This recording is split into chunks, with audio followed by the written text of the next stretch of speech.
Nice. I like the way you connected those two games, Watu. So that's your Rook Endgame tip right there.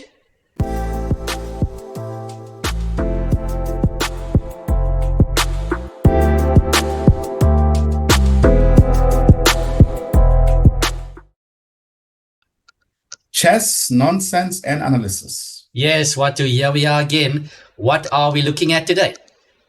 Rook Endgame tips. Yes, I think that's an important one, Watu. I just, strangely enough, just off the bat, when you said that, I just remember when Grandmaster Levon Aronian came to South Africa a couple of years ago for junior nationals, and he had us coaches in a hall for a short while, and he just mentioned if you study endgames, he recommends two very important ones: king pawn endgames and rook endgames. So I think we are in for a treat today with the rook endgames. What specifically are we doing? Shall we jump over to the board? Yes, indeed. Let's jump over to the board. Okay, we have a position here. Who are we looking at? Yes. Basically, it's very important that when one looks at any material, so we're just also giving advice to our viewers. When you look at material, it's important that I always say there are two ways in which you can definitely check for your improvement. Number one is that you manage to play whatever advice was given to you. You can replay it in your own game. That's the highest. That's what we're all looking for. But the second one is to try and be alert to see in other games something similar, right? Mm-hmm. So if you're looking at a game, either you're watching a game or whatever, or a classical game or whatever, that you then say, hey, wait a second, I noticed something there. So if I always feel that should be your aim, because it means that you've managed to absorb the lesson that you learned, without being able to do these two things. I mean, who's to say whether you've really understood that lesson or you know what I mean, or not? Yes. It's not easy, but for me, that is always the measure.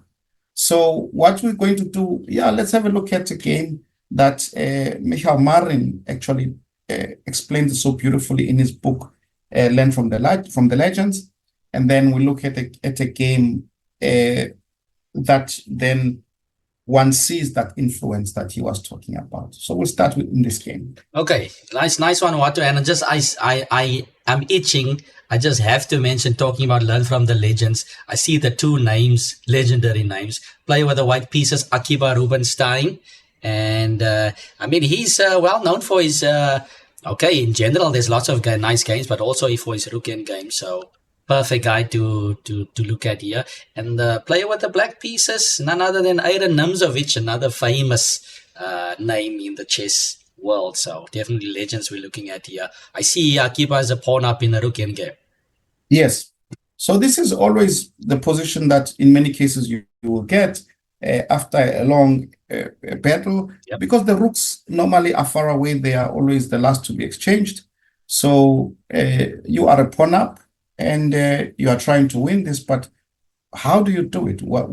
How do you go about doing that? And so they explain a very nice technique here, Kelvin. It is to defend the weaknesses with the rook. You know what I mean?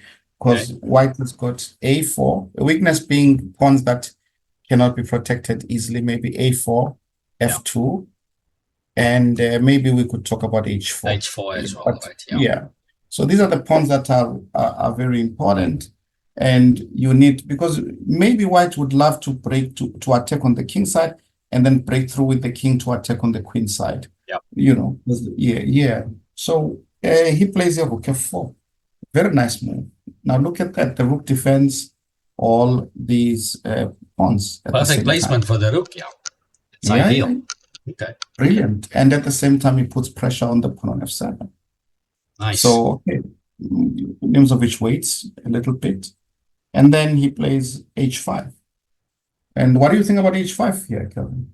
h5, always a nice looking move to expand here. I mean, one has to think whether or not white wants to go h6. And I mean, Mm, whenever you get to play a move like that, you've got technically a pawn that's 2 squares away from queening, but h7 becomes a weakness as well, in a fixed weakness or target rather. So mhm. so that's a huge threat, and I don't think black would even consider capturing there, because once white regains the pawn, then the structure, the in general black's integrity of the pawn structure really goes down. So it's a nice looking move, and also you're getting rid of your weakness potentially, right? So I mean, if you get to push your pawn, Absolutely. white doesn't have Absolutely. h4 to worry about anymore. So it looks like a really nice move. Absolutely.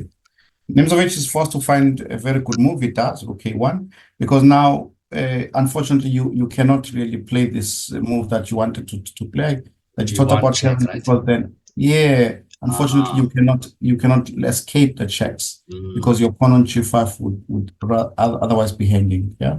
yeah. So okay, So nice move there by Namzovic. yeah, rook a1, very nice move. So okay, it forces white to basically trade. Now we come to the next important one, because you'd want to uh, change, because you don't want to sit here for a long time, because your king unfortunately cannot also break through to the queen side, because you'd have to play king f3, king e4, and what are you going to Yes. do with that pawn? And your g5 pawn is also now a weakness. Hmm. So we need to rechange the position, and at the same time then release the king, so to speak. So what do you think? What should white do here then, Kelvin? Well, it seems like somehow you need to get your f pawn involved, right? Whether it's Mhm.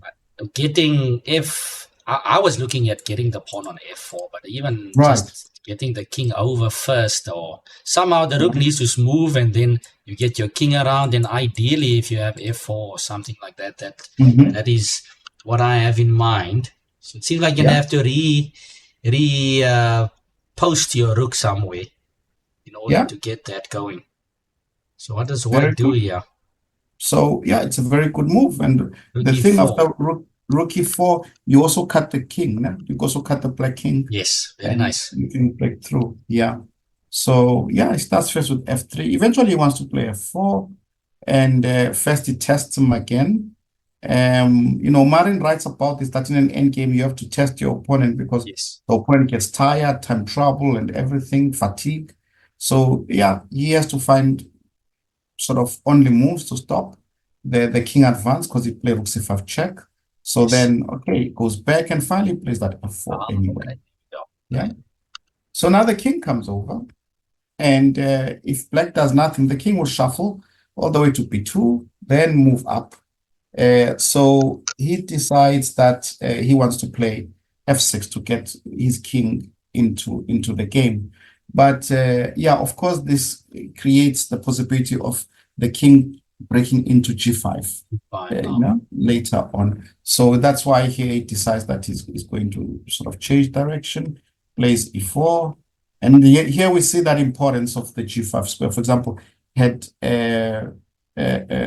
Nimzowitsch continued checking, you see he breaks into the position. Yeah. And if you play check, he goes king King f6, and then f6, he's of gone, course. Yeah, then and it's it's over. completely lost. Yeah, yeah. So yeah, he's battling. So plays rook b1, king g5, and actually after rook b5, he resigned here. Nimzowitsch, excuse me, because of course Rubinstein will have two pawns connected. Yeah, here he can just play rook c8.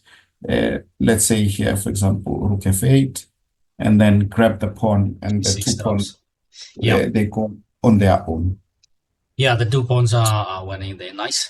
Okay, nice, Yeah, nice technique there by Rubenstein. Made it look really easy.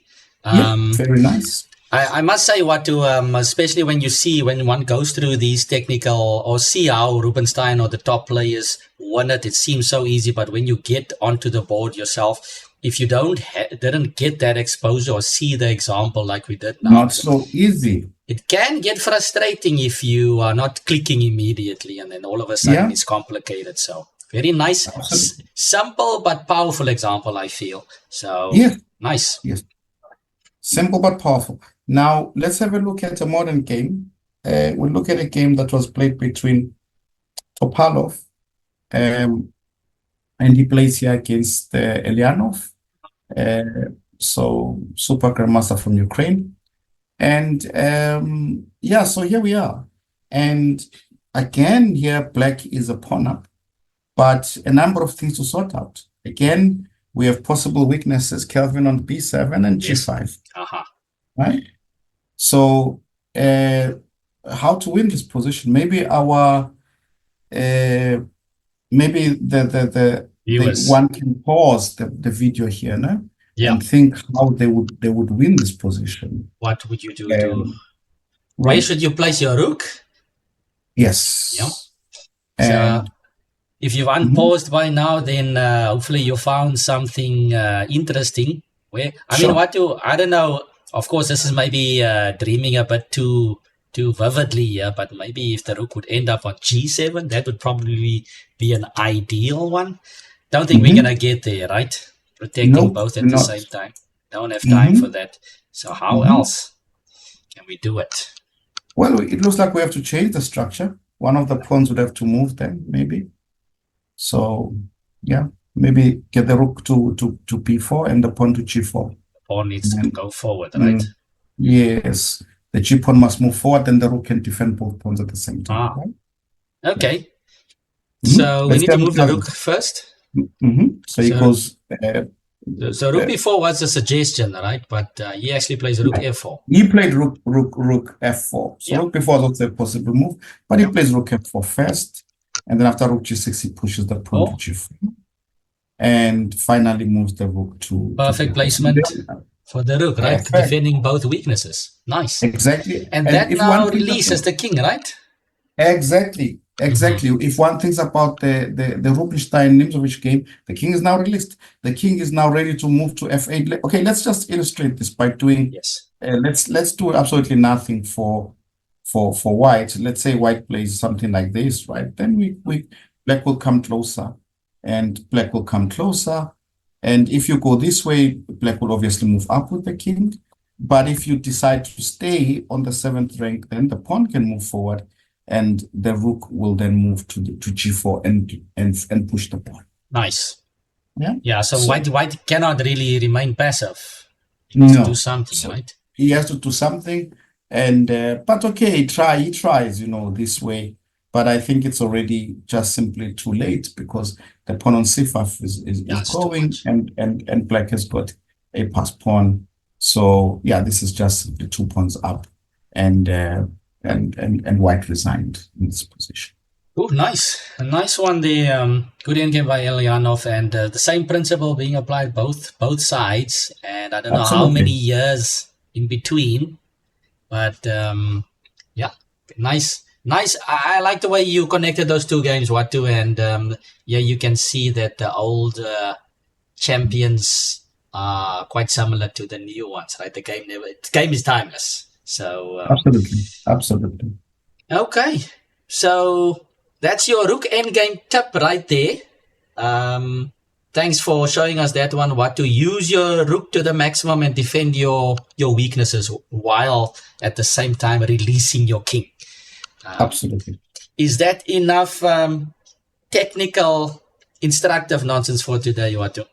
Yes, absolutely. Fantastic. Thanks, Watu. Thanks, viewers, for tuning in. If you liked what you've seen, don't forget to press that like and subscribe button and share with everyone you know, and we'll see you for the next Rook Endgame tip.